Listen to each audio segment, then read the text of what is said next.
Mike, turn your games down. Alright, we're going to a very special comic episode, comic number 100 of Games My Mom Found. I am Mike Albertin, and I don't have a good quote. I had one, but I don't want to use it. So, who's with me tonight? I am Joe Butler, and if I had a nickel for every time me rereading this comic reminded me of my trauma, I'd have 2 nickels, which isn't a lot, but God, why'd it have to happen twice? Sorry. Now, it's not your fault. The second time, I didn't even know what happened. I am Phoebe Stanton, and that's all I've got, because my brain can't choose one. I'm Colby Hurricane. Yeah, that's just who I am. And I'm Kyle, and wait, bread makes you fat?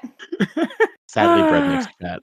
That is a good joke in this and the movie. But we are here to talk about a long put off project of mine. We are talking about the Scott Pilgrim Comic, which I did not realize until about an hour ago that it's just called Scott Pilgrim. Yep, it is.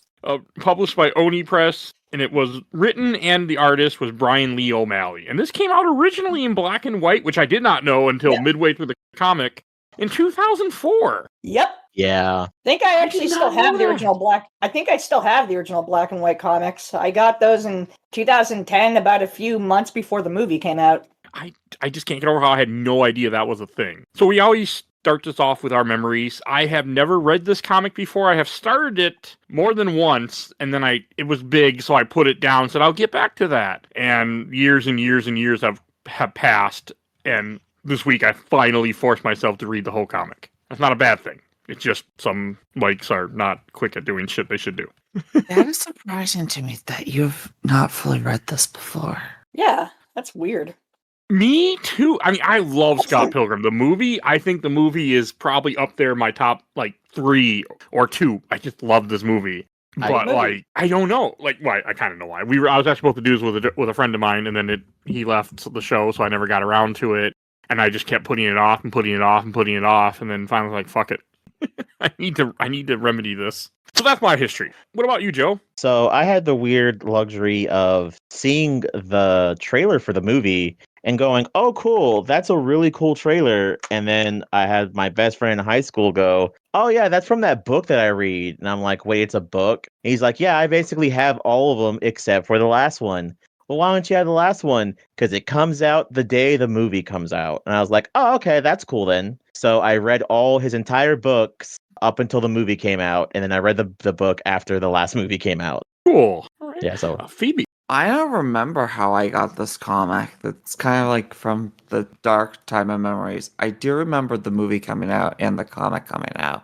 And I don't know how the timeline works exactly anymore, because my big memory from the original run is being in Colorado, specifically when Volume 6 came out, because my memory is that I got this instead of us going to the movies in Aurora to go see The Dark Knight Rises. Yep, that's showing. Yeah, I was supposed to at that showing, and I remember getting this instead of going to that showing, but that movie came out 2 years later, so memories, man, I don't know how they work.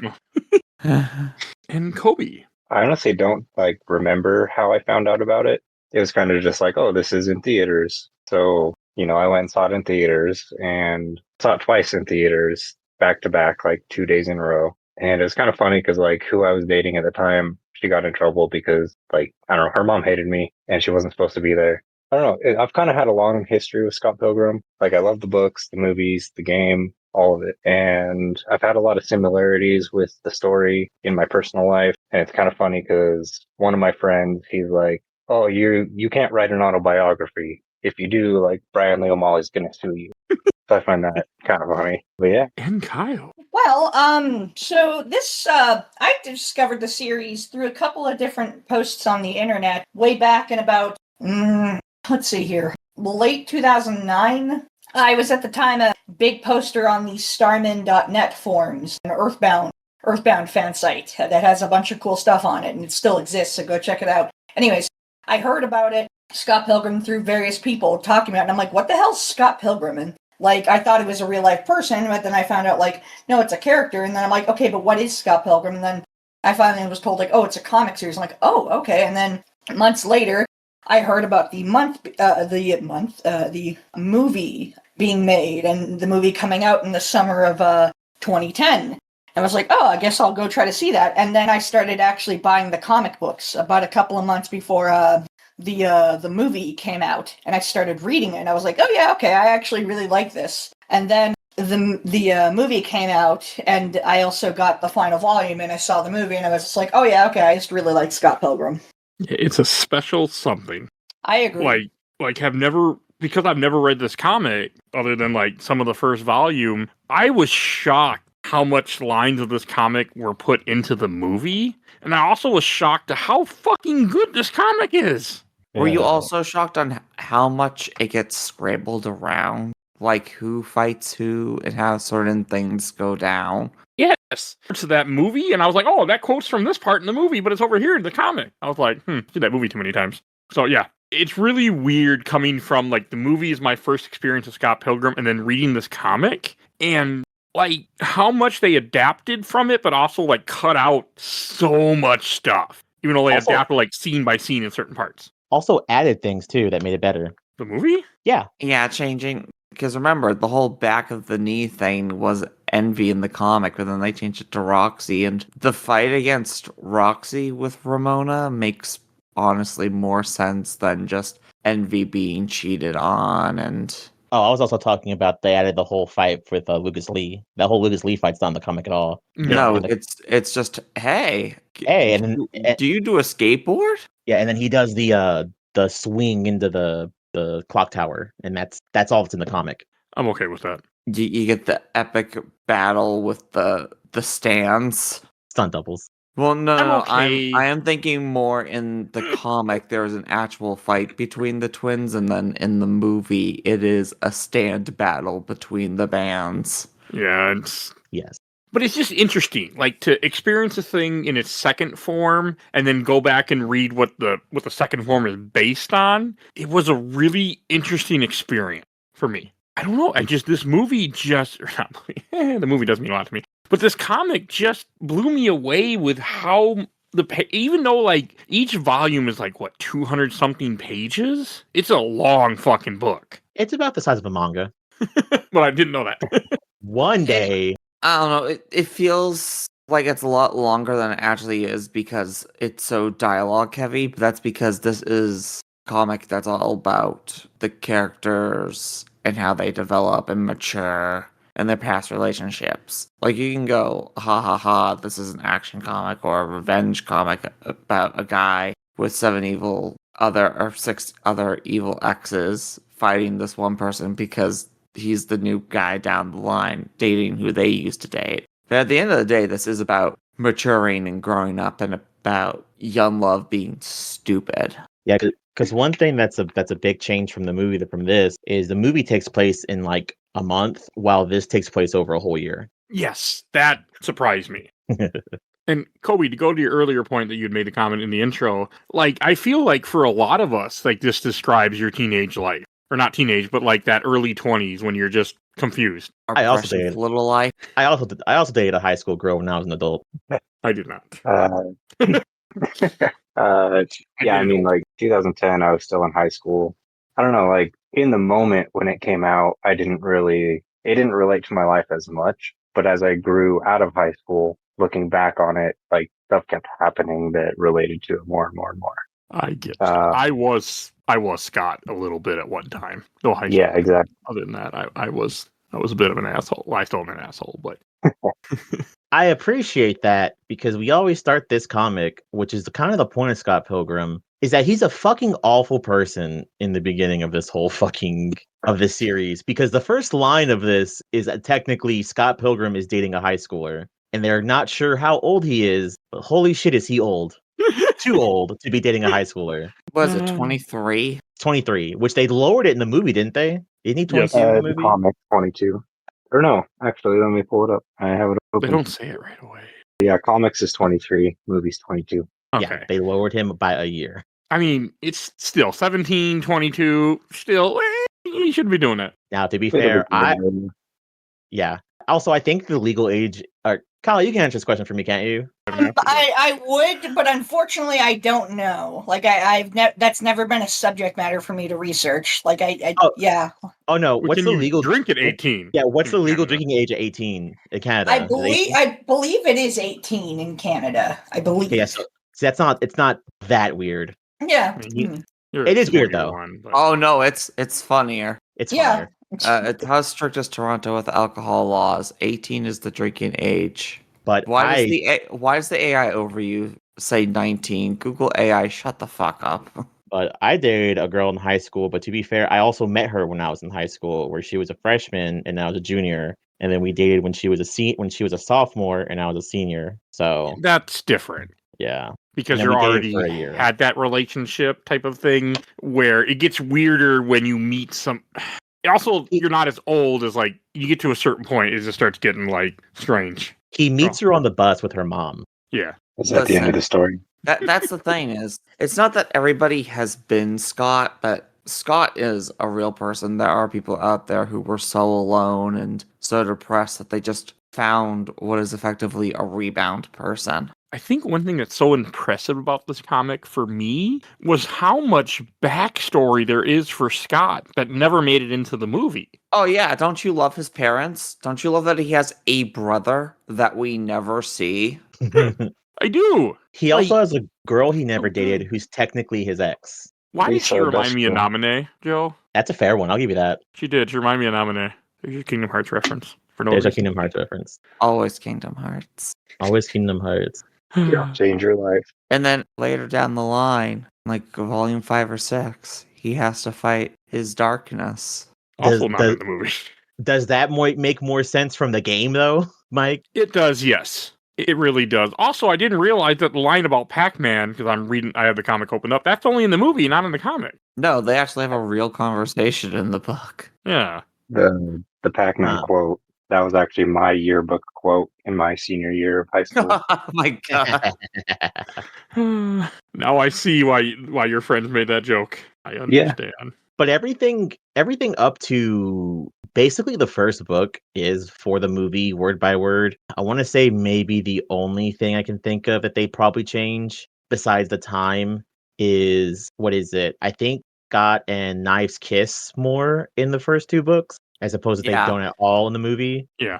Also, Crash and the boys don't die. Yeah, no, because they're prominent during the Todd fight. Yeah, Yeah. I was surprised. Oh, I also, really was. yeah. Also, what's the other weird thing that happens? Oh, the Matthew Patel song is in the book. It's split between Scott and him, but it's interesting that that's word for word from the movie. Yeah, so the Matthew Patel fight is like 1-to-1. Lucas Lee and Todd Ingram are more or less the same, with some things taken out or slight things added. It's really when we get to Roxy that stuff between the comic and the movie changes significantly.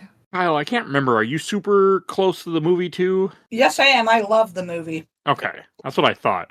So I'm kind of curious. How was it for you? Like, going back reading this, like for the episode. Honestly, like I was already a big fan of the comic when I read it back when I was in my late teens, early 20s, but I still love the comic. I love the amount of character growth that's just in the comic. I appreciate all the extra character dialogue between the characters in the comic. I feel like so many people really misunderstood Scott Pilgrim or like really simplified it way too much of like, oh, Scott Pilgrim's a bad person. It's like, and they act like that's the big shocker twist when it's like, are you fucking stupid? Like, yeah, of course he is. That's the point. Like, Yeah. It's like people that watch shit like The Sopranos or fucking Girls or whatever, and it's like, wow, these people are awful. Like, duh, no shit. Hello, have you been paying attention? Do you have any media literacy? Like, yes, that's the point. These flawed, shitty people are trying to not be flawed, shitty people, and they're trying their best to change their lives for the better.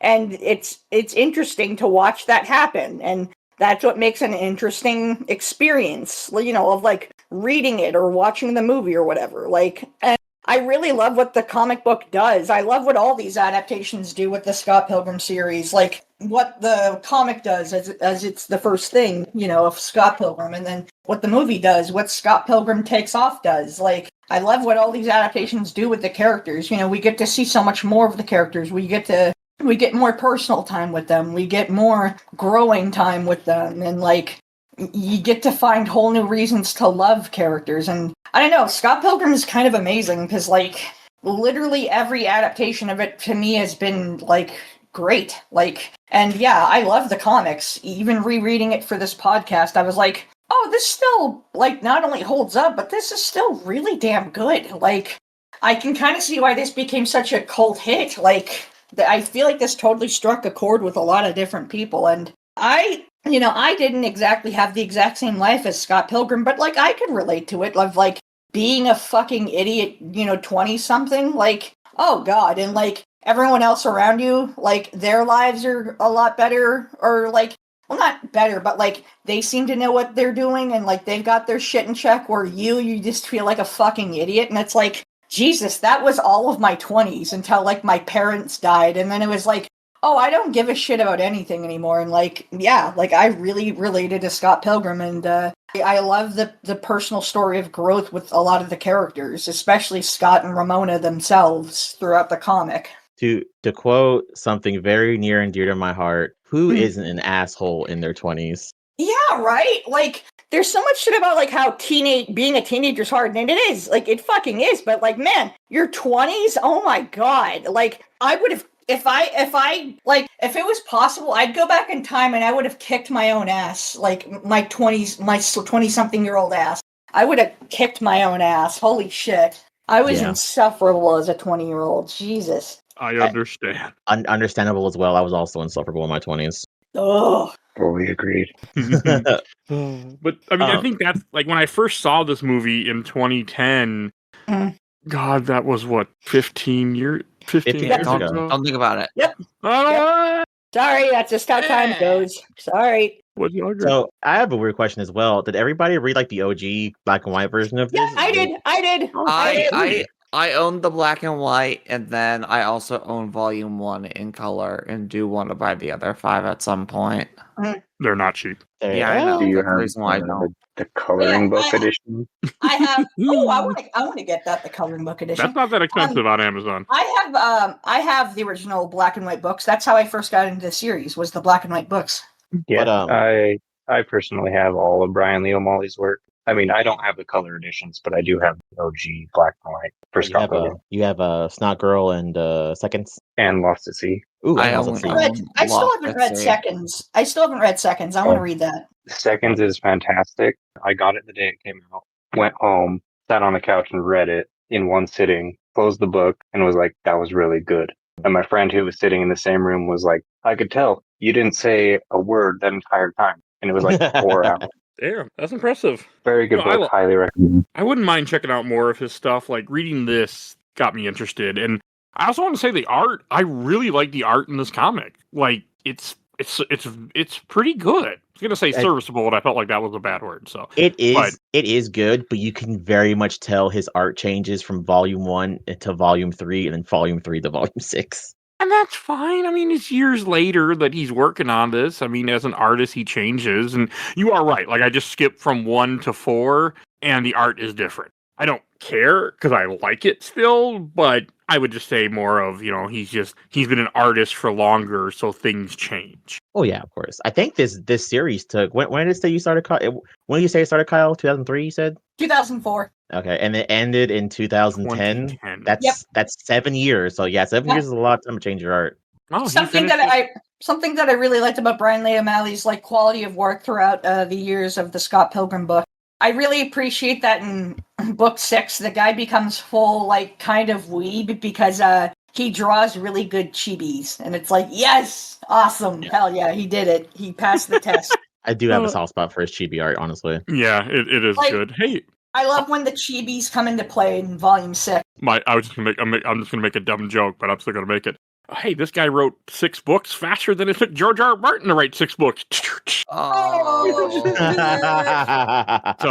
took him longer to write 6, or faster to write 6 books than it took fucking Patrick Rothfuss to write 3. Well, to be fair, I think it took him longer since he wrote book 5 to when 6 still hasn't come out in the time that this guy wrote this. Because I read book 5 shortly after it came out of Game of Thrones. I'm like, I'm looking forward to Win's a Winner. Yeah. And yep, still waiting on that one. Yeah. We're never getting it. Not So. only No, you're not. not only did he write them, he drew and illustrated them. Mm-hmm. In the middle of between book 5 and 6 of fucking Game of Thrones, there was a 10-season-long TV show, a spin-off, another spin-off, and fucking him working with Hidetaka Miyazaki to make fucking Elden Ring. Jesus. Yeah, right? You watch him make Elden Ring, you go, oh, okay, so you can still write. Yeah, no I kidding. don't want to. I mean, Oh.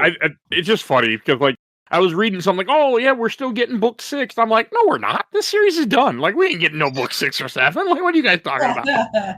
He wrote a prequel book. We ain't getting more. Hold on, Kyle. You forgot the Telltale video game as well. Oh, Jesus Christ. Oh, yeah, that does exist. Yep, can't buy it now more, but it exists. Oh, yeah, all the Telltale games, they're kind of, like, barely Hard to find. existing anymore. There's Yeah. other ways. I think you can still kind of get the Back to the Future games, and that's about it. Oh, yeah, and I think not Left 4 Dead. What's it called? Walking Dead. Yeah, thank you. Sorry. Oh, my God. My Those brain are just- around. Borderlands is around, but a lot of Right, Batman's right. around. But yeah, no, some of them. The Back to the Future is one of the ones that have gone. Oh, But there's other ways. never mind. I'm sorry. I thought you still could get it legally. Fuck. Ugh. Minecraft is like won't stay dead. It comes back every like 5 fucking Yeah, years. okay. You can Because you it's can Minecraft. still get the Minecraft Telltale game. Okay. You know how it goes with fucking rights. But that's not what. I mean, hell, look at this game. I mean, this comic that made a game, like, Yeah. that was gone for What a right. movie. I do want to Games, say that yeah, everything with hopefully. Scott and Ramona in this is so fucking good. Like, Right? their relationship over the course of this year compared to like the movie, like in this comic, it's everything it does where he gets kicked out at one point and lives with her, and then they've been together, and it's just like, it's kind of showing like how you'll move in with this girl you're really excited for, or guy, and then things just I don't think sedate is the right word, but like they just kind of like Comfortable? you get too comfortable, and then you start not caring anymore, and that's kind of what this is. And she's like, there's no fun in this anymore. Like, I'm not happy. Mhm. And that's something that I feel like all of us will go through in our early 20s, or like, it's just one of those things that when you do have a serious relationship, or just living with somebody, like, you'll get to a point where you're like, I don't like this anymore. This kind of happens sometimes. That was really good, because like, even though like this comic is very goofy, like there is so much seriousness to it that I was really impressed. Oh yeah. Yeah, and like movie Ramona and comic Ramona, to me, they're like two different people. Because in the movie, she's kind of a hard ass, and in the comics, she's way more lighthearted, a little bit goofy. You get to see more personality in the comic. I do appreciate movie Ramona because, like, I'm just a sucker for Mary Elizabeth Winstead. But I also do enjoy comic Ramona a lot. Kyle, I have a funny story with that. So I go to all these different toy swaps and Funko Pop swaps, and some guy was selling a signed Ramona Flowers Funko Pop by Mary Elizabeth Winstead with a COA, and he's like, "Oh, like $250." I'm like, I still want to buy this, but I'm not going to. But I was like, fuck, do I want it? That makes me so angry because, like, I want that, but I'm also like, oh, fuck you. God damn it. No offense.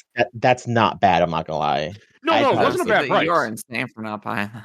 No, it's because after the Funko Pop is also like by itself. I have an out of box one that's currently on the floor thanks to my cat, but it's like 50 some bucks by itself. Like, those are not cheap. But no, for me, the point of the signature is to meet the person and then get the signature. It takes it away from me just to have it without having that experience to go along with it. It doesn't matter to me if I don't get to have that experience, type of thing.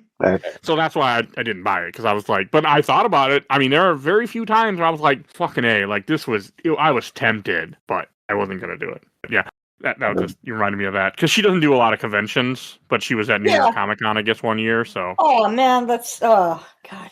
She's one that I would pay to meet and wait in line for 4 or 5 hours. I've done that for a few people. If I have to pay a few hundred, then fine. I'll fucking do it. But she's just, I love her. She's such a great actress. I've liked her in so many roles. She's just so damn likable. Like, I don't mean to sound like creepy, obsessed loser dude, but like, she just rules. Like even in like crappy movies, she's like, oh, like she actually gives us like she gives this like a damn good performance. Holy crap. Like, man. Great actress. I was just going to say, with like the figures, like Funkos. Yeah. There's a kind of like a local music store in my area. And I went in there one day and I saw a Ramona figure and it was for $60. And I was like, oh shit, Oh, that's the online PX exclusive. That shouldn't even be in a store. yeah, holy So shit. I bought it. Whoa. He was like, I can't really afford this, but it's $60. So I did it. Hmm. And now today it's worth like around 300. Oh, Hell damn. yeah. Okay. Like I can't Yeah. sell that. Yeah, the Scott Pilgrim ones are expensive now. Oh, man, that sucks. Agreed. I have the two from the anime because they came out, so I ordered, so I bought them. But yeah, all the ones from the movie are very expensive. Like $180 for the Envy Adams one. Oh, sometimes Yeah. I said Envy Adams. I want to go talk about her. I like Brie Larson in the movie. Yep. But man, the fucking like growth of her character in this, Mhm. I was surprised. Plus, seeing a lot of the backstory between her and Scott, where she it is kind of sad, but it does happen with people with age. Yeah. Which is the whole idea of her basically giving up her entire personality to become famous. Mhm. Yeah, I mean, in the famous song, you said, "I'll even cut my hair and change my name. We all just want to be a rock star someday," you know. Yeah. So Hello again, friend of a friend. I knew you when. Our common goal was waiting for the world to end. I fucking love that version of Brie I Larson. fucking singing love it. that song so much. It's a, I hope yeah, it's a Men's fucking great. It's just it's a really fucking weird good that ass song. Edgar Wright didn't think to have them do a cover of a Smashing Pumpkins song, especially something from Melancholy and the Infinite. Yeah, true. But I guess it was just copyright stuff. I don't know. Like, I mean, I know they can afford it. It was a Hollywood movie, but still, like, You never know with Hollywood movies. I watched a movie that was $12 million, yeah. and there was no way they spent $12 million on animation. I'm pretty sure it just went up people's noses. So hey, Whoa. that does happen. The 1980 Return of the King. Yeah. That movie cost $12 million to make. Oh God. Yep, it didn't go in the movie, that's for sure. But that's not a whole other thing. But like with Amy Adams and seeing like what she did and who she was, like it's all like it makes her matter, and like her whole arc throughout this entire comic is really damn good. And like you also see her grow as a character, where Gideon is using her too. Like I really like everything they do here. I was surprised because she's very little in the movie, and yet there's so much backstory to her. And it's also like the fact that she outgrew Scott because Scott didn't change. Yeah. He didn't mature, where she went on to have a career and he just kind of like exists. Yeah. That's another part of the writing of this series. Their life, like this is the human experience. And I think that's something that's really so interesting about these comics, is that over this course of the year that you are with these characters, you really get to see what a lot of people would go through in their 20s. Unfortunately, I had a kid at 19, which fortunately and unfortunately, I didn't really have the 20s because I just was a father. No, of course. So, that was my life. Well, Mike, that's a human experience, like you had a kid at 19. Some people don't have kids at 19. Some people and you do. shouldn't. I was gonna say my mom had a kid. Even then, like, like 17 to 19, so woo. It's harder on you mentally too, because then you don't really have that experience. Mike, you were a baby when you had a baby. Yeah, exactly. I mean, well, baby Mike. Never grow up. I grew up really fucking fast after I had a kid. Yeah, that kind of does that to you. Like raising another human. Like, oh fuck, I'm gonna have to raise a human. Oh shit. Okay, fuck, I gotta get my shit together. Okay.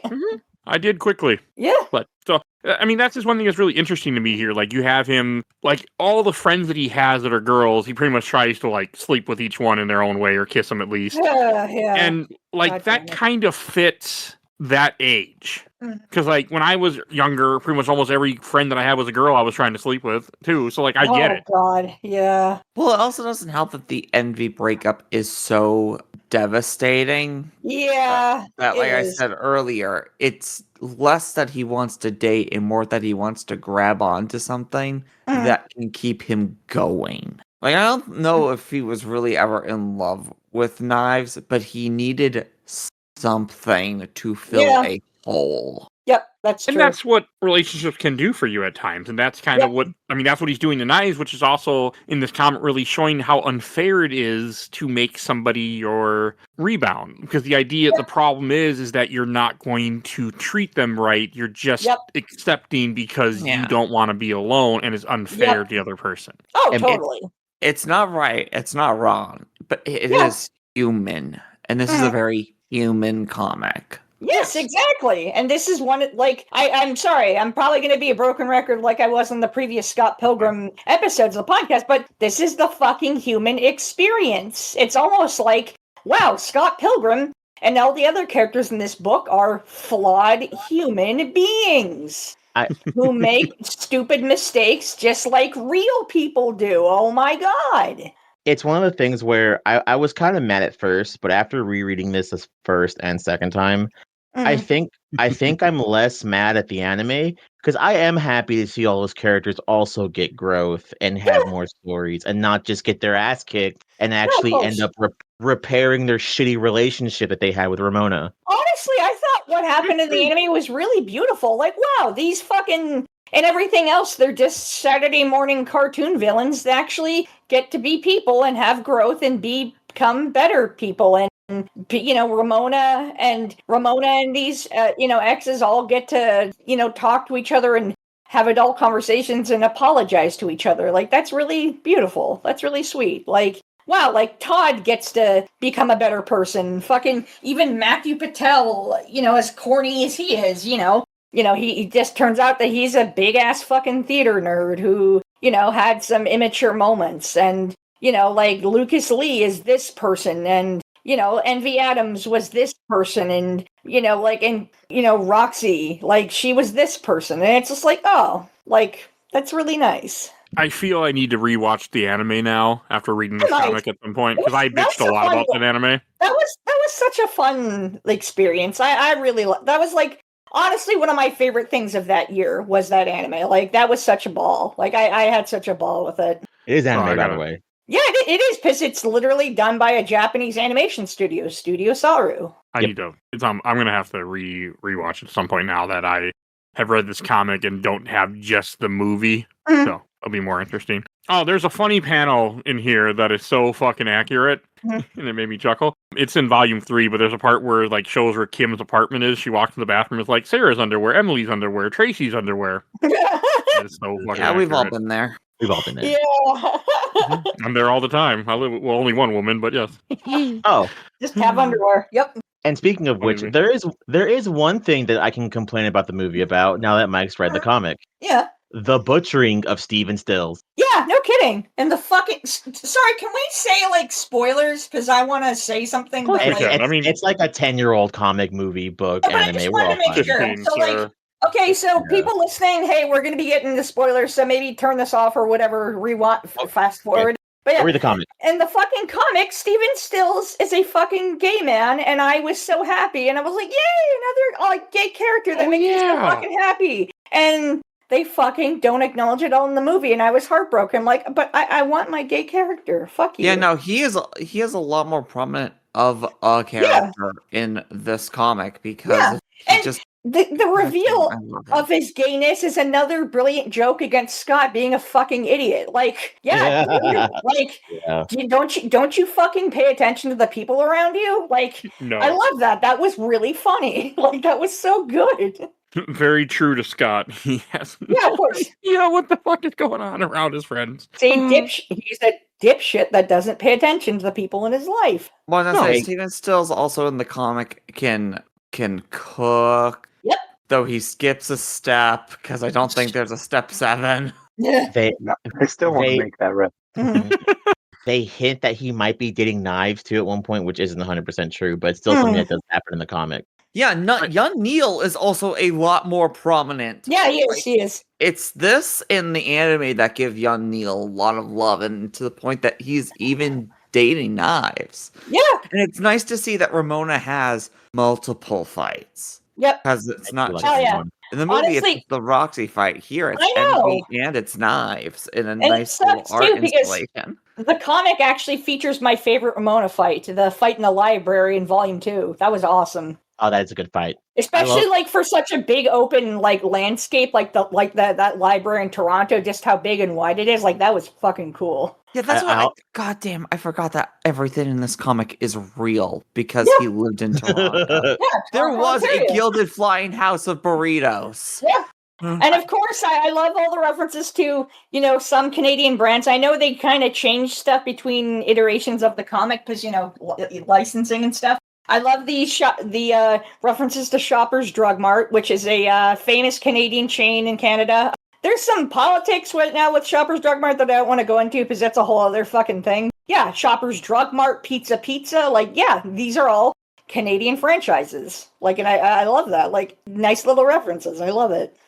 With Canada, Second Cup's still around, right? Yes, it depends on locations, though. Some cities just don't fucking have them at all, and some cities have them more prominently. I think I heard somewhere that Honest Ed's closed down. Yeah, I believe so, which fucking That was a sucks. couple years ago, wasn't Yeah, it? which really sucks, because that building was such a landmark. You could always see that in Toronto, just fucking, the big giant building, and it's man, Is the On Its Ed's thing true where whenever him and Todd run through it and it's terrifying? Or is that just a weird Scott's a loser joke? I never actually have been to Honest Ed's. I've been to Toronto a couple times in my life, but I've never been to Honest Ed's. So I apologize, I don't know. Oh, you're fine. I want to go to Toronto someday. And You should. Toronto still rules. It has a lot of cool stuff in it, even with the changes because of, fucking shitty politicians and the conservative government. There's a lot of cool shit about Toronto and Ontario in general. Really in Canada. There's just a lot of cool stuff in Canada. Canada's still worth going to and seeing all the cool nature and just cool stuff in general.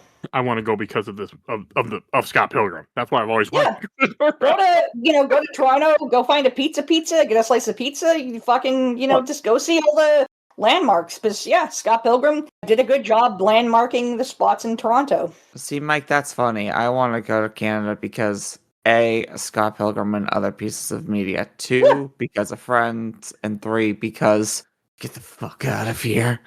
We gotta get the fuck out of here. Okay, Phoebe, first we just got to get you out of your state.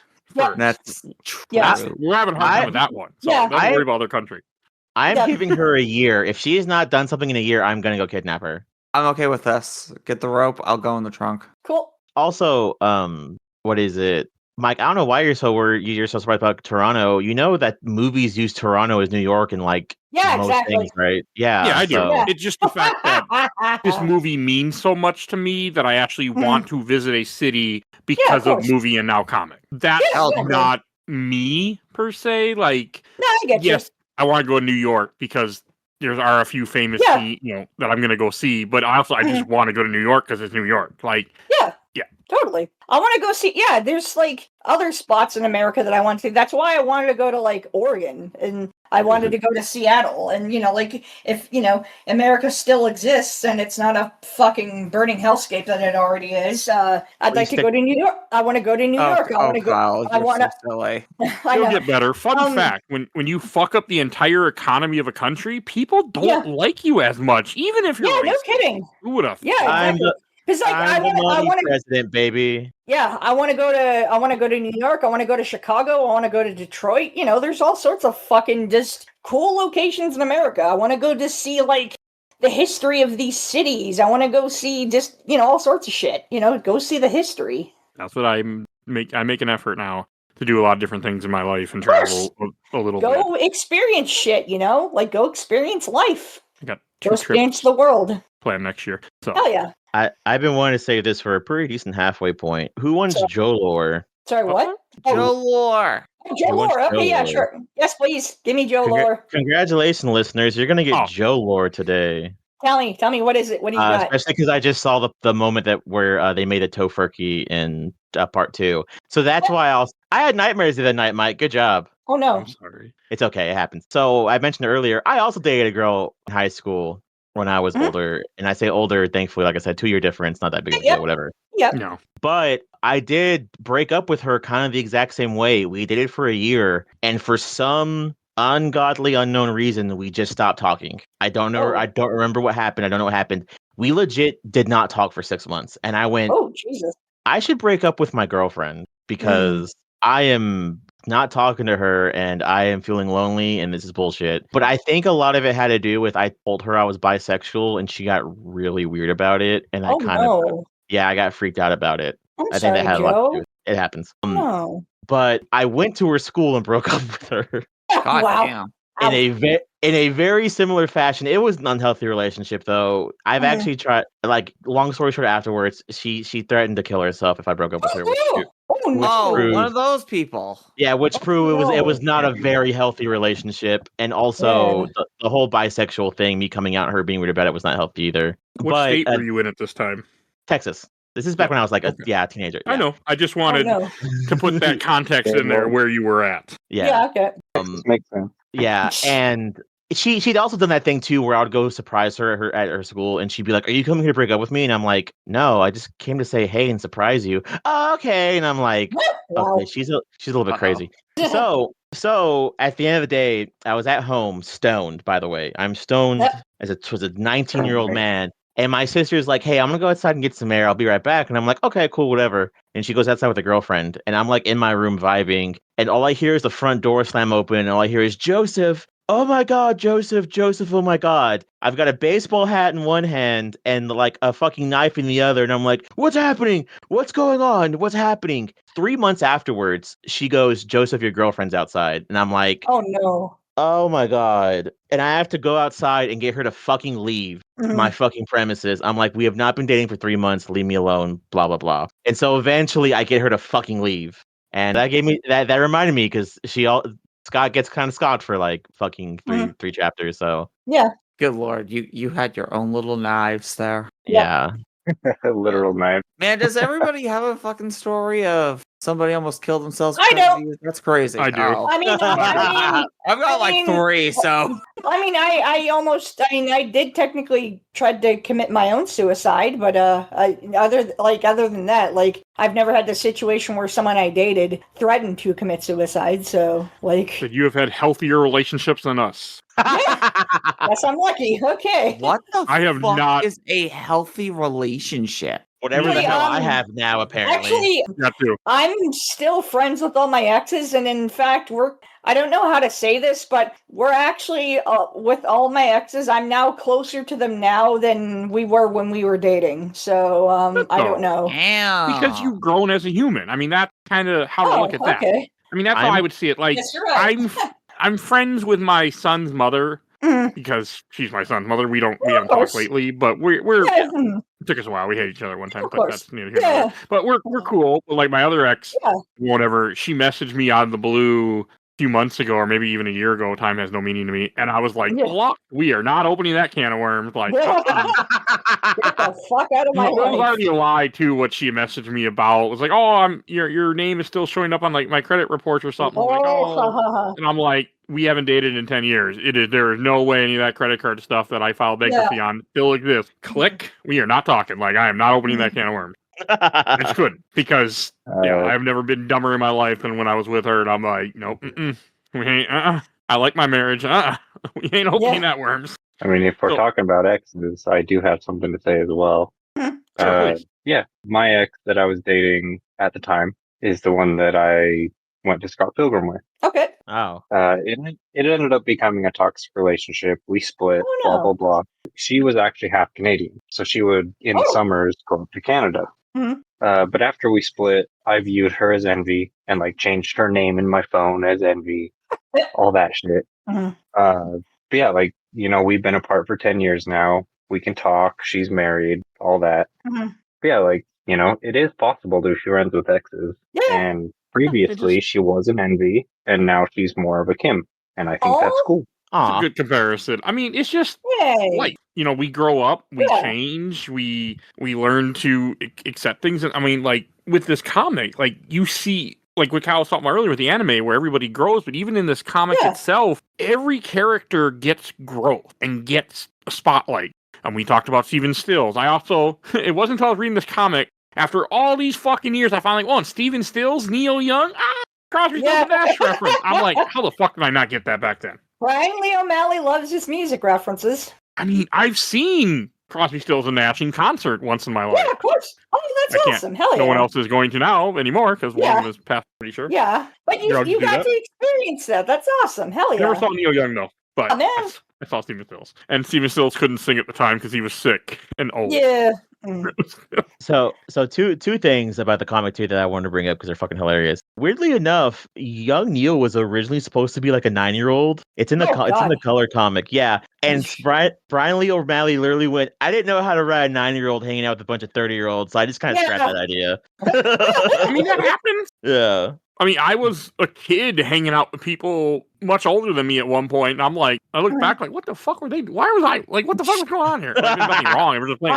We all just want to play video games. I actually had that relationship with a lot of people in my life when I was a kid, but it was mainly just like, hi, I'm extremely lonely and I have no friends, and I just want to play video games with people and talk about cartoons. Yeah, I mean, hey, so that just will accept you. That's more healthier now because we're not, funny enough, a lot of us aren't like our parents. Because I remember specifically my grandma walking in the room and being like, "One day you're gonna quit watching anime and playing video games, and you're gonna do adult things." And now I'm 32 and I still smoke weed and I still play video games. I still watch anime.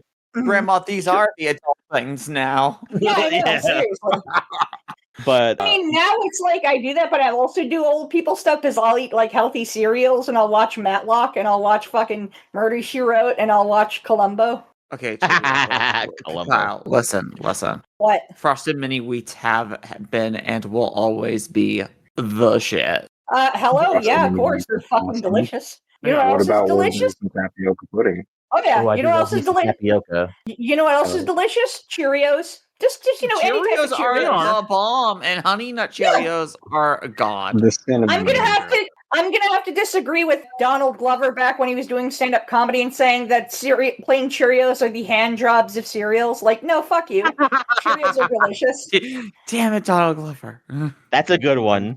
I mean, No, like, it's just like, I'm just saying, if you're gonna call something as the hand job of cereals, you better make sure you don't miss that target, because, like, there are bad cereals, and those would be the hand jobs of cereals. I'm just saying. Sorry. Not to go into like, a bunch of different subject matters. But no, that's fine. One thing I also want to mention is Scott has a lot of fucking sex in this comic. Yeah, he does. Yeah. Surprisingly for such a fucking loser, he sure does get around a lot. Jesus. Hey, life has shown me that losers can get women just fine, or opposite either way. I've seen both. So you don't have to be a winner, okay? No, of course, yeah. Sadly, I also agree with you on that, Mike, and I'm referring to myself, but that's not the point. You're not a loser. So. The point is my ex asked me to go to prom with her, and I was dating my boyfriend at the time, and I went, hey, what do you want me to do? And he goes, you can go to prom with her on one condition. And the reason I hate Rocky Horror Picture Show is because I lost my virginity to that movie. Oh shit! Oh man! Fuck you. That's a good movie, actually. Not a good movie to lose your virginity to. Trust me, I fucking hate that movie because of that. First off, how dare you? But second off, I totally get it. Yeah. I don't remember. It wasn't a movie. I don't remember. Yeah, it was. Okay. That's a movie. I don't want to go in that world where we're Yeah, I do love Scott having a lot of sex in this book. It's really funny. Plus, it makes sense because they, like I said earlier, this movie takes place over exactly a year. Yeah. So it would be weird to not have sex being in a year relationship. And it shows that he had lots of different relationships because you see scenes with him and Envy, you see scenes with him and Kim, him and Ramona, and like Ramona's hair. So everyone probably that listens to the show knows I collect a ton of Funko Pop. After reading this comic, I so want Ramona, like every costume she's wearing in this, every outfit, I want a Funko Pop of that now. Not going to happen because Funko's dying, but fucking A, do I want. So Funko's dying, but there is a very sick statue of Ramona wearing the goggles and having the baseball bat with Scott in her purse. Oh, I want that. It is such a sick statue. Where do you get this? I want one. Let me see if I can find it real quick. Hold on. I'm Googling right now as we speak. Not working though, or not on eBay at least. But this does awful the podcast, but yeah, it's fine. It's fine. Oh, I see what you mean. It's made by Mondo, which is actually owned by Funko now.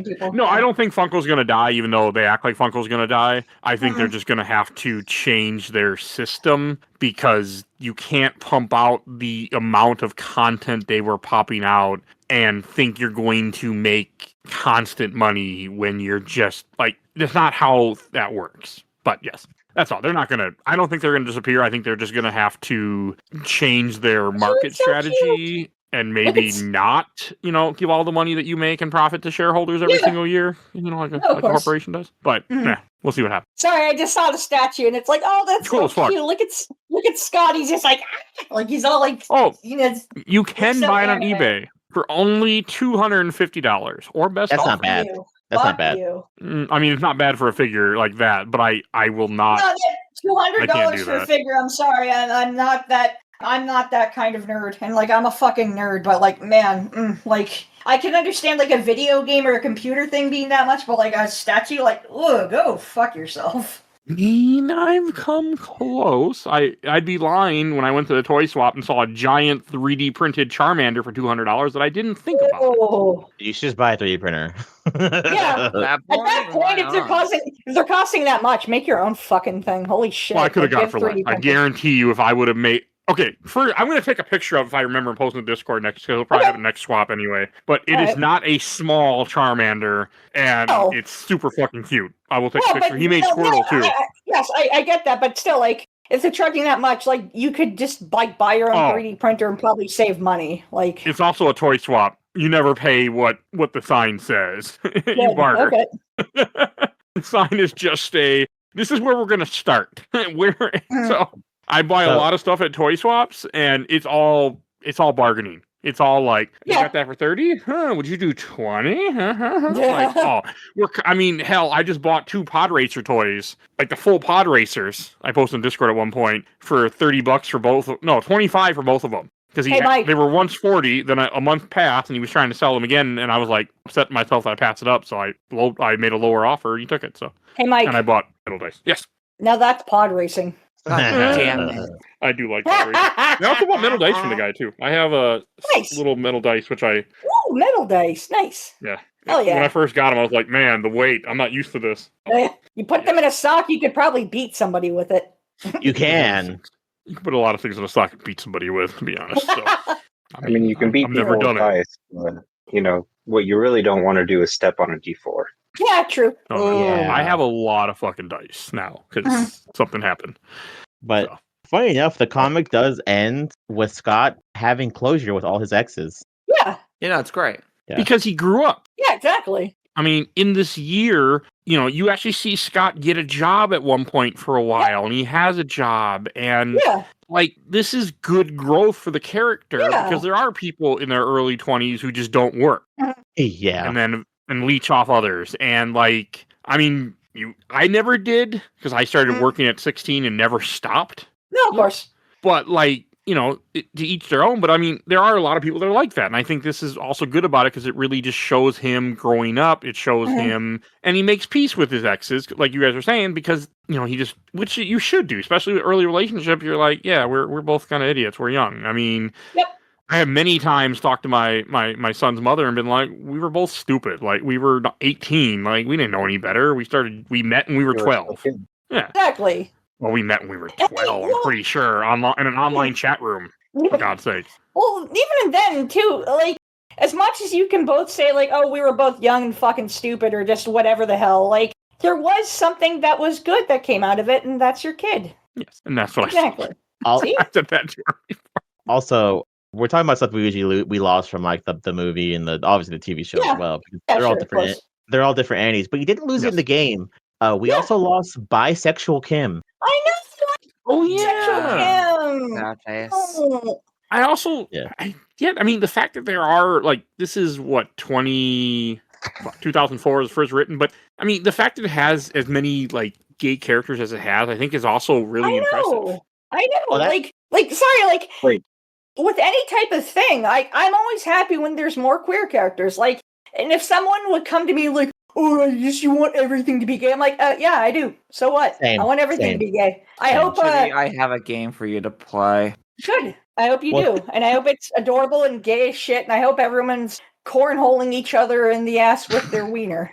Oh, well, that doesn't happen in it. I have some games if you want that, but... Yes, please. Yes, please. Thank you. Let's open a can of worms with Phoebe, just to let you know, I'm sure. That's fine. Hold on, I have 2 things to say real quick. Sure, sorry. If you want a game with a trans person, play Celeste. Already there. Also, yes. Oh, yeah, already there. Celeste. And Celeste play rules. Assassin's Creed Syndicate. Hell yeah. But I forgot that has that. Thank you for Has one character, yeah. back up. Yeah. but you said that we lost by Kim in the game. No, Oh, no, yeah. we didn't lose it in the game. movie We lost we it. did. In the game, We lost- no, that's how she we didn't- heals. Yeah, we didn't lose it in the game. We lost it in the movie and the TV show though. We No, lost. because in the game, her Kim's special, doesn't she kiss knives? Yeah, No, that's Yeah. what we're Yeah. saying. In the Yeah, that's game, what she's we're still saying. alive Yes. because But in the movie- is that she Yeah. kisses knives. It's only In the the Actually- movie movie, and right? in the anime, it's gone. No, I'm Isn't super. Ro- I'm Oh, yeah, of course. Man, no, because I'm in the super. animation, it's Roxy. Yeah, the Also animation's high Roxy. and I, Oh, drunk. yeah. Yeah. I completely forgot. I'm also very high and very drunk. Yeah. I'm Okay. very tired. Well, we did There not is lose by something from the comic that does not really get put into any of the other formats, and that is how awesome Wallace is. Like, Wallace is one Yep. of my favorite characters. Do Oh, not yeah. get me wrong, and he's great. I across love all four Wallace. fronts. Yep. But I forgot that he's practically a super spy in this version Yep. because Yep. he is making dossiers about everybody, and he also helps Scott train, which means Yep. Wallace does have some fighting capability. Yeah, I love that. Wallace He is just chooses not to. really good in this. Yeah, he is. Wallace is technically one of Scott's exes. Yep. That is also Yeah. true. I love it. I love it. Yeah. That got confirmed with the color comics whenever Brian Lee Lee O'Malley confirmed. He goes, all the colored covers are going to have Scott's exes, which showed Sarah Miller and Wallace, and they went, wait, Wallace is one of Scott's exes? He Yeah. goes, yes, that is the joke, is that Scott just happens to hang out with a bunch of hot people who are attracted to him, which Yep. Wait. includes The covers for the color editions are his exes. Yeah. besides Scott, yes, they're his exes. So the covers for the color are Scott, Ramona, which technically they do break up and put together, so Yeah. it is his ex. Sarah, Knives, Sarah Miller, mean the blonde Natalie? girl. Yeah, Well, I she's think not you- on any of the covers. Yeah. Kim is number 5, 6 is Ramona, 4 is Wallace, 3 is Envy, 2 is Knives. This Okay. is awesome. Yeah. I really yeah. like these color editions. Yeah, They're good. get them. They're Yeah. awesome. Yeah, but I everyone's enjoy like, reading them. everyone's like, wait, Wallace is 4, and he's like, yeah, it's one So of Scott's Scott exes. and Wallace officially dated at some Right, point. right. Nice. He shows Because up he to never his actually house. dated the blonde chick. He liked her, Yeah, but then he hooks yeah. up with Kim. Yes, but also Wallace comes to his house and has dinner with his parents and stays in contact with his mom. They technically dated. Listen, sometimes you just need a sassy gay guy to help you, with your son. Everybody needs a queer good friend, a queer best friend, a queer best. You need a sassy bitch. Yeah, exactly.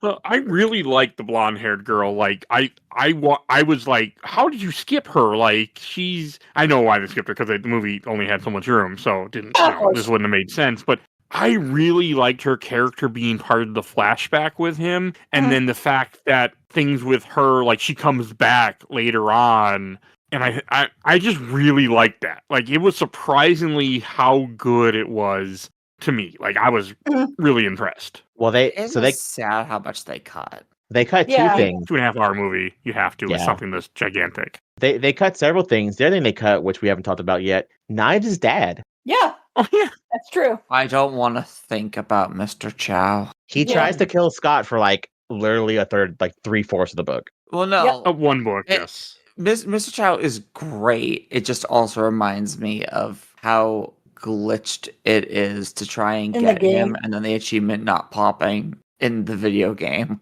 Oh, that's fair. Yeah, true. Yeah, Mr. But, Chow, when the game came out, my friends were all like, oh, Mr. Chow's unlockable. You get to play as him. He's so hard to beat. Like, no, you unlock him and he's just a special.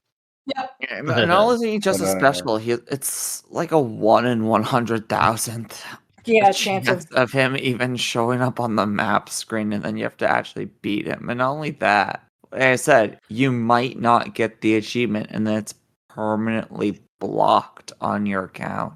And they don't Yep. fix it in the definitive version because the It sounds definitive like- version fixed nothing.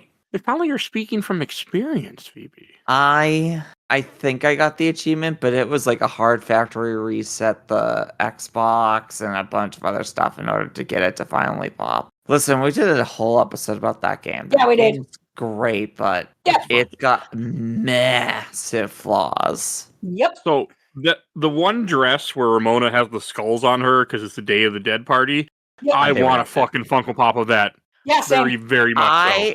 I want Kim's Gothic Lolita dress, god damn it. I think that is a Funko Pop. I want a It's not. Funko Pop or an action figure of all the different color hair Ramonas Same. from the anime. Like, I want that from like the anime, like an action figure of Ramona with like all the different hair colors. Kyle, do So- you have enough money for that? No, I'm disabled. Of course not. Fair. And the fact that, like, well- now I understand the robot, because the robot shows up in here, which was also in the game. I was Yeah. like, I understand. Yeah. Robot 01, yeah. That was good. Man, and, like, one thing that's in the movie, that's also in this comic that makes more sense in the comic. When Ramona finds out that he cheated on Knives with her, like, she's actually a little upset about it. Like, Yeah. I like that movie. She's like, oh well, I'm a bitch. It's fine. Yeah. Like, Yeah. you're still not fine.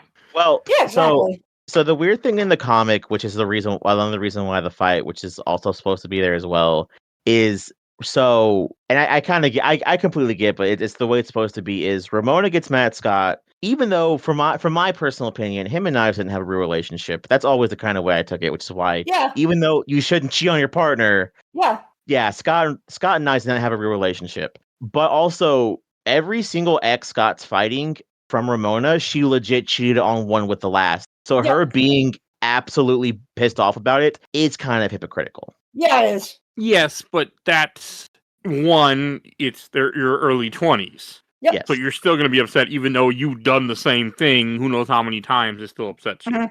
7 times. That's a lot. That's a lot. I mean, to be fair, she was young, really young for some of those. So Yeah. you know. Yes. Not with Gideon. She just straight up leaves without telling him, because remember, she never leaves that note behind. Oh yeah, she takes it with her. Yeah. I mean, yeah, that's shitty. I mean, I had something happen to me close to that. I mean, she told me that 2 days before she was leaving, pregnant with my son. Was that when I used to live with my ex, and she got pregnant? She's like, "I'm going back home." I'm like, "What?" She's like, "Yeah, I would have told you sooner, but I know you tried to stop me, so I'm leaving Oh, tomorrow." I'm God. like, "What?" Good Okay, bye. lord. Yikes. Yeah, I followed her later, Damn. but I remember I was not happy. Also, to give him a little bit of leniency, which I won't because he's a piece of shit for Scott, he Mhm. was already planning on breaking up with Knives before he started seeing Ramona. Yeah. But he didn't Yeah. do it. He didn't do it, which makes him a fucking You asshole. should dump your Yeah. fake high school girlfriend, Scott. Yeah, dump your Yeah, fake no high school kidding. girlfriend, Scott. You fucking Well, you weirdo. can't, like, even though they didn't have sex, it's still cheating. So, like, that's Yeah, how it is. you. It is. It is still cheating, yes. Yeah, still technically in a relationship. I mean, it wasn't like they went 3 months without speaking to each other. So, you know. Mine was 6, but yeah. Oh, sorry. I thought it was 3. But I also still didn't do something that stupid, so because I'm not an idiot. Mhm. No better than a lot of us. What is it? And then one thing they adapted really weirdly into the movie, and I think it's because they weren't sure how to. So at the end of the first volume, I guess it's what it's called. Ramona's head glows, and I think it does happen in the movie, but in the movie they refer to it as some kind of chip that Ramona has implanted by Gideon. But in the comic, it's very much like he somehow has some kind of magical mind warfare that he does. Yeah, no, he has the ability to literally not only weaponize her self-doubt and darker thoughts, but he can also pull it out of her. It's like anti-key and turn it into physical attacks. Yeah, but it's really weird because funny enough, if you watch the movie and play the game, there's the really weird moment where you're fighting Gideon and then you jump in his head and you fight the really weird one-winged angel version of him that's in the comic, but it's not in the movie. After reading this comic, I really want to go experience everything over again now. Mhm. Do it. Hell yeah, do it. We'll see. Time got time, keeps on do it. ticking. Yeah. You have to do this before the new game comes out because Yeah, it's a Scott sequel to Pilgrim the EX. anime, and the can't anime is like wait. a new timeline. I'm probably going I to watch the can't- anime because I can easily put that on while I'm editing. So Oh, yeah, of I'll probably course. watch that. I can't wait for Scott Pilgrim EX. I'm so fucking excited. I'm gonna be a Roxy main, I think, unless they introduce the other. I'm three trying to characters, decide. one of them is Wallace. I don't know. Like, there's a lot of potential. Like, there's a lot of good characters. I'm actually looking forward to that. Oh, we haven't talked about, but I do want to bring up like the whole thing with the cat that him and Yeah, Ramona Gideon. have a cat together. That's also named Yeah. Gideon. Yeah. You know, Gideon. So, the cat real runs quick. away. My favorite line of dialogue was, "I knew you were in the cat. I was not the cat. Well, then why is the cat named Gideon? You named your cat after me. I deal with trauma my own way." Yeah. And that is the same cat from Lost in Sea, right? It's been so long since I've read that. Oh, is it? Oh, I never put that together if it is. I believe it's the same cat. It or just looks like the same cat, but knowing Brian Lee O'Malley, they could be in a shared universe. I just love the cat. I love how the cat is constantly like it shows up and finally just comes back home. Like, yeah, I'm ready to come. I had enough outdoor life. I'm back now. I love that when Scott realizes it's the kitty and like it comes back and he's like crying and he like cuddles the kitty when he sleeps. That's so cute. The cat's like visibly upset. Yeah. It's okay. They deserve it. Yeah, exactly. Isn't that right, Juliet? Yes. Okay. With the cat being Gideon, there was one day, about 10 years ago, I was hanging out with a friend. We were outside just standing on his porch because he wanted to smoke a cigarette. Mhm. It was winter. There was snow. I look over and there's just a cat in the snow. So I'm like, oh, hey, a cat. And immediately that cat runs up to us, like up the stairs, and is just the coolest fucking cat ever. And so we brought him inside, and I was like, oh, I can't keep him. Like, my mom would be pissed if I brought him home. So we had to let him out when I left. I go home, tell my mom about him. She feels bad. And so I tell my friend, like, hey, if he shows up again, let me know and I'll come pick him up. Mhm. 2 days later, I get a text. The cat's back. I'm like, okay, I'm on my way. Yeah, his name is Gideon, and it's because of Scott Pilgrim. Yay! That's cute. Awesome. See, you were chosen by the cat distribution system. Congratulations. You were also I didn't pick chosen by him. the cats. He chose Yeah, me. exactly. It's the cat distribution system. I didn't That choose. is how we got Mr. Kitty. I did not choose the cat life. The cat life chose me. All my I've cats were always adopted, but I do love them. Oh, that's an adorable kitty. That's a cute cat. He's such a weirdo. He has like half a brain cell. Cats Oh. are the greatest. Oh, and then we have obviously, which is the because one thing that if I really want to get into it and have it be annoying because I'm a huge nerd. So the last book came out the day, literally, legitimately the day the last movie came out. Yeah. And when they were making the movie, they asked Brian Lee O'Malley. They go, "We don't want to steal the idea from the movie, but can you at least give us some kind of like linear way of what happens?" Which is why the movie ends the way it does. And why they got rid of the original ending of Scott leaving Ramona with knives because he's still confirmed with them. Scott still stays with Ramona at the end of the series. Which is better. But how do y'all feel the difference? I like at the end of the day I do like the comic more, which it's one of the reasons why I wish we got an adaptation of the comics into like a TV or an anime. Yeah. But I'm fine with it being a comic. Gideon's whole big reveal being, oh, I just want to freeze 7 of my exes to have and love them forever. No, of course. That's great. It's just a giant Zelda reference. Yeah, exactly. Yes. Is it? Yeah, it is. The Yeah, maidens exactly. and the crystals. Oh, I never Link noticed to the that. past.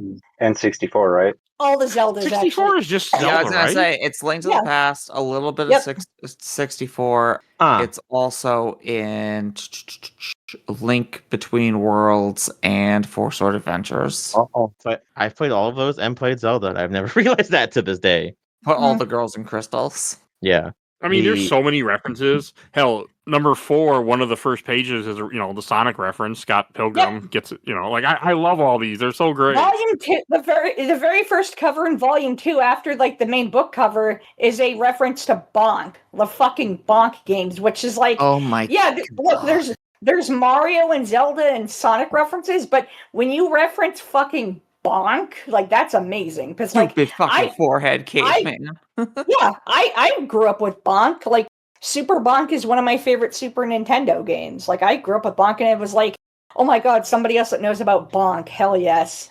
That's a deep cut. Also, the most important thing ever, which is the main reason why I wanted Mike to read this. Mike, did you enjoy getting dying by the X-Slash? Oh my god. There was a big fucking smile on my face that night when I finished this. It's a great my reference. favorite game is Chrono Trigger of all time. I do know your favorite game's Chrono Trigger. That's why I was like, I can't wait for him to read that part. It's one of the greatest games ever. How Not could one. you not It is love the it? greatest. Yeah. I still haven't played it. Wow. You Get the need to fuck remember out, that. Joe. Joe, come on. Okay, bye. I love they did the Love X strike to him. Like love it you, was Joe. fucking perfect. Because I mean, Chrono Trigger is a well known game, but it is Hell still yeah. kind of a deep cut. It's not Hell yeah. the most well known game or anything, and that's one move that you do in the game. Like it is still a deep cut. So Mhm. Is That there was already fucking a awesome. Chrono Trigger episode? episode 100 was Chrono Trigger. Okay, maybe you should redo it and force Joe Yeah. to play. Hell yeah. Somebody else has told me the same thing because he wants to redo it with me, but I don't would know yet. love to play that game again. Can I talk about a comic exclusive thing that I really love that, like, I don't know if it would have worked in the movie or, like, maybe it might have worked in the anime because, like, it's done that art style, but I mentioned it a little earlier, but, like, it's a specific moment since we're not afraid to talk spoilers, but, I believe it's all just in the final volume. There's this little joke with, like, a thing called a memory cam where the character's trying to remember something, and each time that they try to remember, mainly Scott and Gideon, when they try to remember, like, the characters are all chibi-fied, and, like, there's the sun with a big smiley face and a pair of sunglasses, and, like, the characters are chibi-fied, and they talk in, like, weird leet speak. Like, there's one with Envy, where Scott is, like, standing with Envy, and Envy's just like, Scott, you're so hot and sexy. Like, the way it's, like, spelt out, it's all leet speak.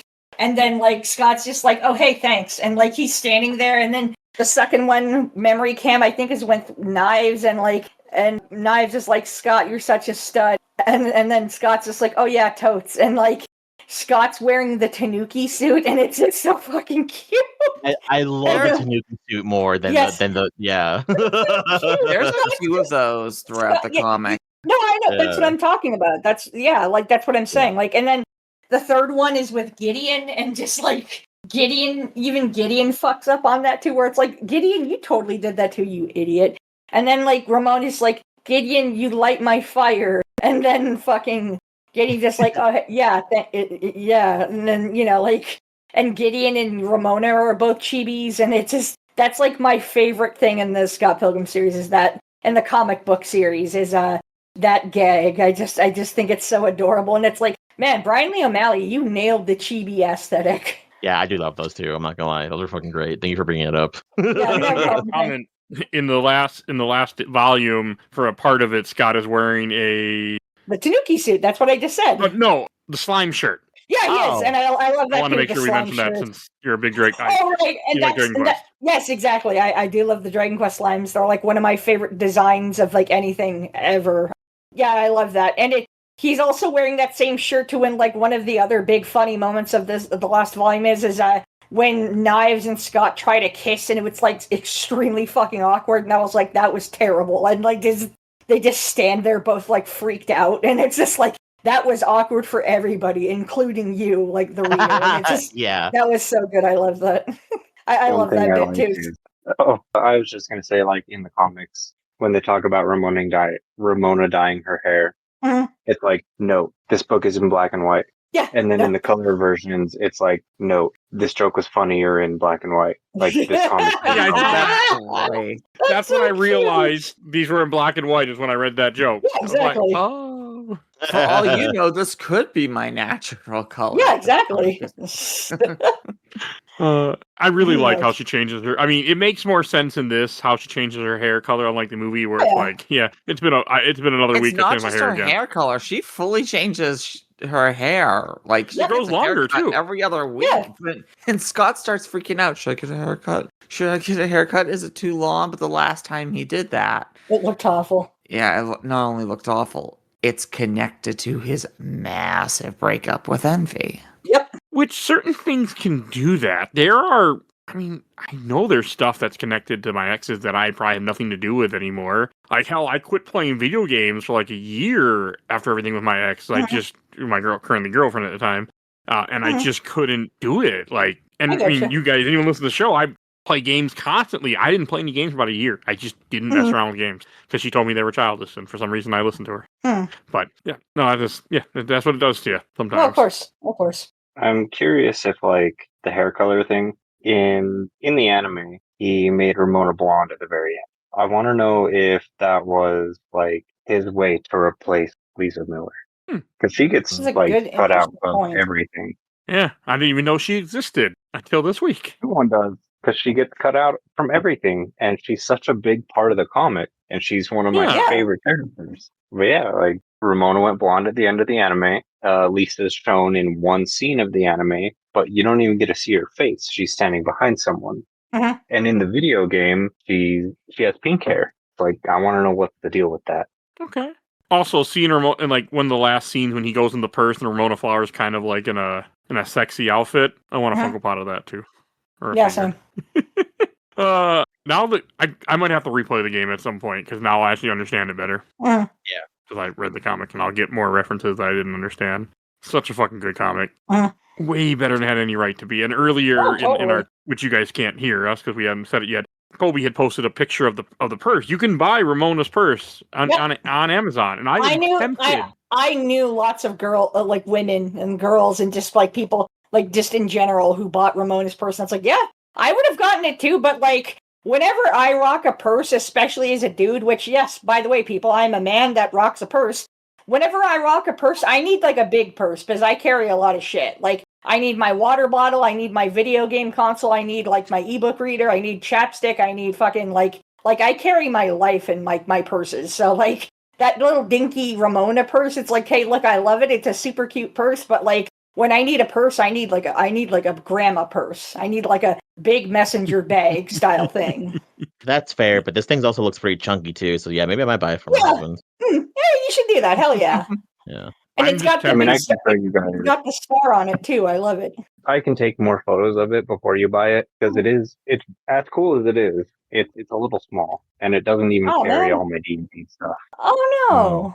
I mean, my wife has different purses all the time, but I also just want to buy it and not tell her what it's from and see how long it takes before she notices. Yeah, exactly. It'd be fun. She's smart. She might notice. Yeah. She doesn't like this movie.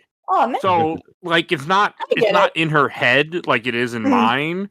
So she might not notice it just because she doesn't. I doubt even though the first movie we watched together when me and her first met 10 years ago was this movie. That was our first date where I had her come over. I made her dinner. That's so sweet. I remember what I made her for dinner, but yeah, she'd watch this movie with me. You made her fish. Like I think I remember you telling the story, and I don't remember. You said it was I just assumed you made her garlic bread, and I know. I did not. I probably made tilapia. Yeah, that's what it was. Tilapia. Yeah, that's one of my specialties. I like to make.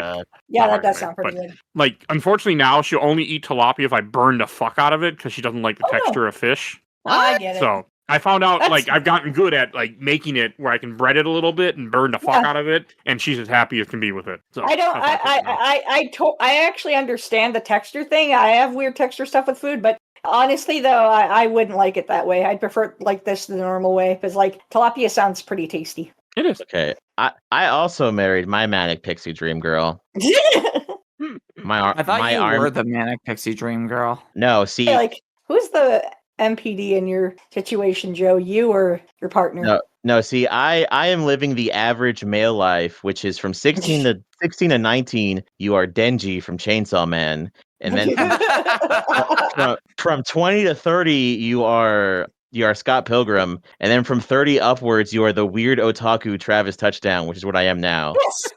Joe, do you have a Pochita? Do you have your own little Pochita who has a little saw on their head? I do have a Pochita. He's wearing a cowboy hat on my stuffed animal stand, and he also is on my... You son of a bitch. Joe, I feel so close to you right now because I am also a queer man with a stuffed animal corner. I've got a big Kirby. I've got a Makona from Magic Knight Rayearth. I have Rin from Love Life. I've got like a whole bunch of plushies. If it's less than 30, you don't have nearly enough. True. I have 12. I have a Kirby and a Godzilla on my bed. There's a mountain in the other room of plushies. I need a good stand or like a hanger thingy, like one of those things you get for pets where you attach it to a window. I need one, but for my plushies. No, I want one of those nettings that you put in the corner of the roof of a room. No, that's what I'm talking about. One of those netting thingies. I want one of those. Like you make it for your pets, like because that's what a lot of those are made for. It's for like your pet kitty or whatever to sleep on. Oh no, I just assumed it was where all the plushies went for like the kids and stuff. No, but it can be both done in both ways. But I've known it especially made for like pets. I want to get one of those so I can like hang my plushies and stuff. Is like I love my plushies. Yeah, I love a ton of fucking stuffed animals around here. I love my plushies, but you know what I don't love? My husband's clown corner where all his porcelain clowns and clown dolls are. Yeah, we have a doll that Tiff bought at Spirit when it was cheap and put it in the cabinet. And I told her, if you ever move it, like she's like, I'm telling you, I'm moving it from here to here. I'm like, good, because if it moves on its own and you don't know why it moved, it's going in the fire. Yeah. I married the manic pixie dream person. I knew what I was signing up for, and I'm 100% fine with it. I am not okay with the doll. It hasn't moved. So we're okay. But if it moves, going in the fire. Yep.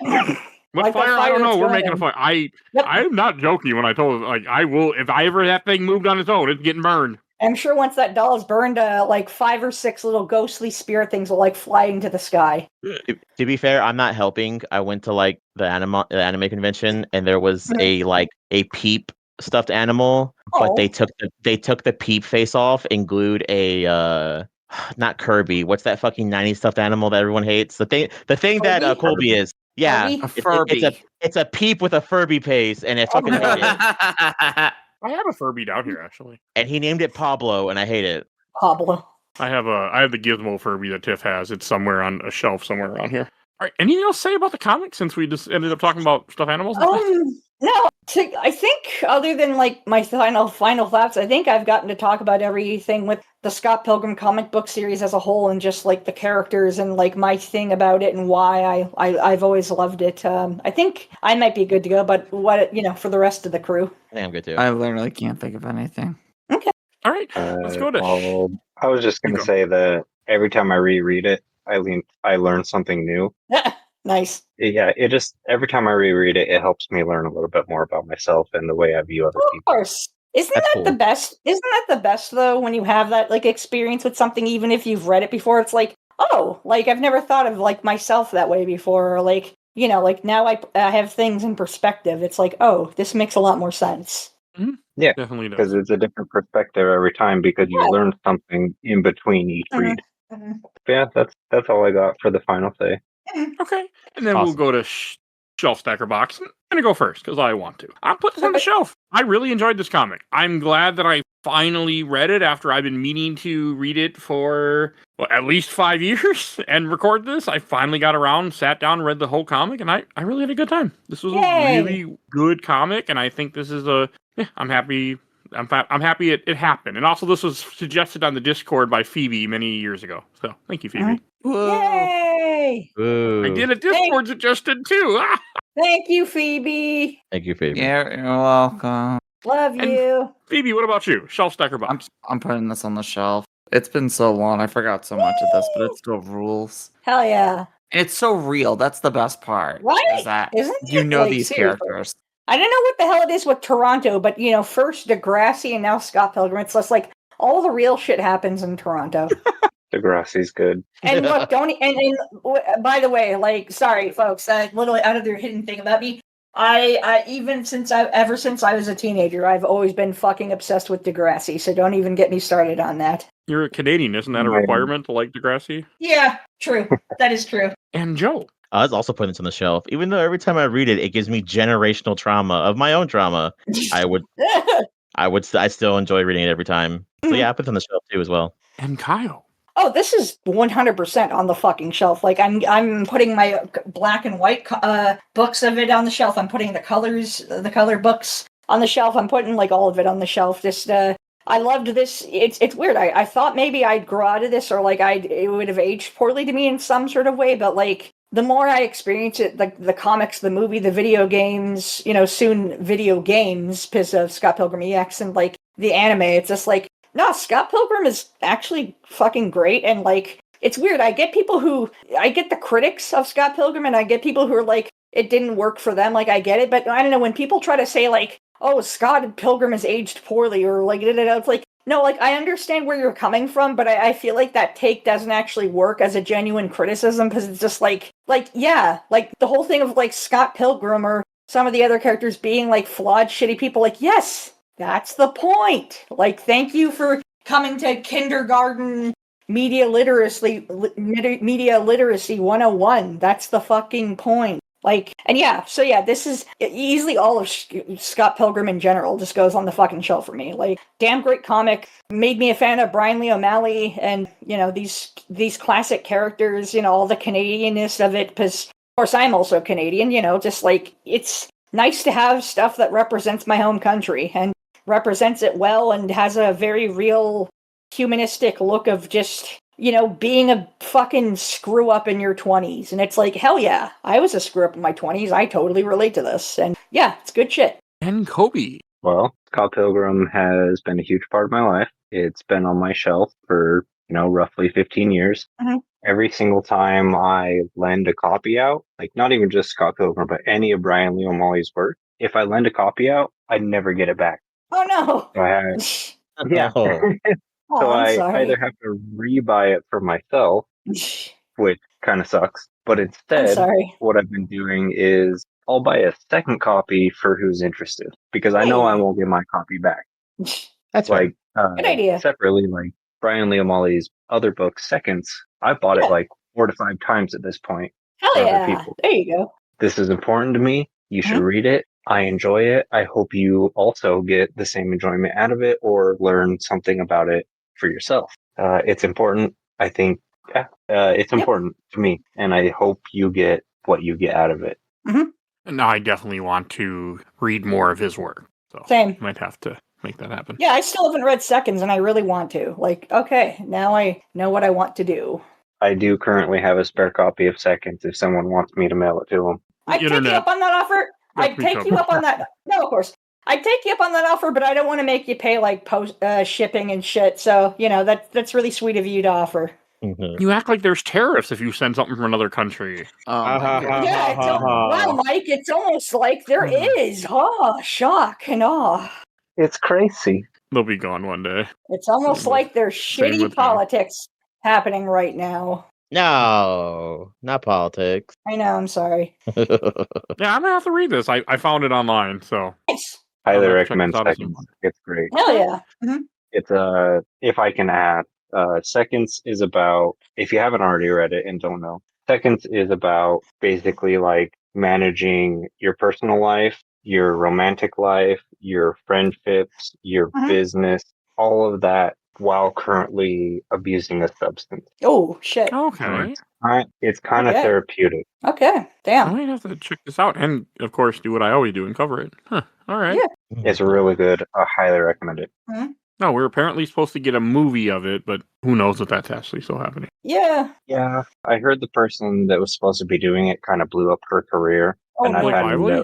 Blake Lively Yeah. was the one that was supposed to be directed. How did she blow up her career? I don't know Kinda- entirely. I just heard she said something controversial, and I haven't Oh, heard no. any new news. Yeah, it's In been a while. recent. It was during like the press for her most recent movie, but I can't remember what it was. Oh, no. The movie's called Oh. Ends With Us, but I'm trying to figure out what it was that I know there was like some shit with the actors, but I don't know what the controversy is or what happened. Neither do I.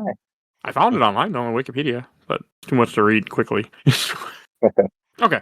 Yeah, I guess that's all of us. So we should go to plugs. Oh, first I just want to say thank you for listening to 100 comic episodes. I never thought it would make it this far. So originally it was only supposed to go to 50. That was the original plan. We were going to do 50 and then we were done. And we surpassed that. Then double that. Those comics are awesome. Yay. They are. It also was not my idea to go only to 50. So Mhm. someone else that I don't Can't wait for you to start doing anime. Yeah, same. I promised some guy that's on this podcast that I'm doing a Western with a guy in a red suit. So Hey, Wait, Panda? wait, Trigun?